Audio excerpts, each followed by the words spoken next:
भारतीय राज्यघटनेतील कलम 8 आर्टिकल 8 हे अशा लोकांसाठी आहे जे भारतीय वंशाचे आहेत पण भारताबाहेर म्हणजे परदेशात राहत होते.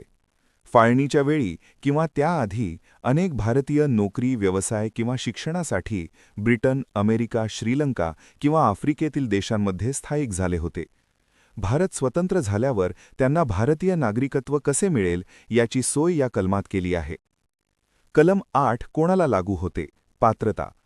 या कलमाचा लाभ घेण्यासाठी 2 प्रमुख अटी पूर्ण होणे आवश्यक होते. जन्म.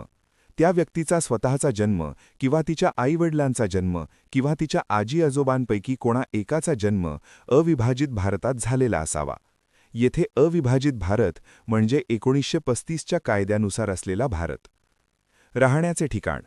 ती व्यक्ती भारताबाहेरील कोणत्याही देशात साधारणपणे वास्तव्य करत असावी, पण तो देश पाकिस्तान नसावा, कारण पाकिस्तानसाठी कलम 6 आणि 7 आहेत.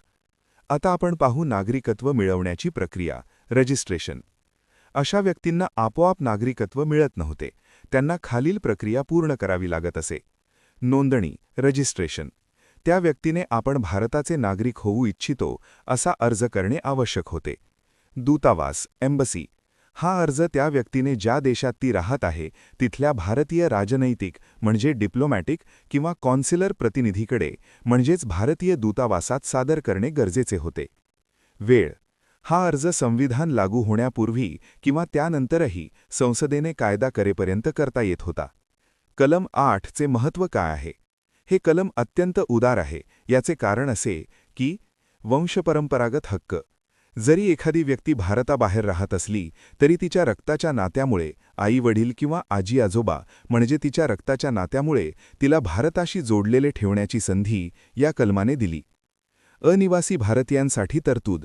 स्वातंत्र्य लढ्यात परदेशात राहून मदत करणाऱ्या किंवा कामासाठी बाहेर गेलेल्या भारतीयांना आपला देश निवडण्याचा हक्क या कलमामुळे मिळाला.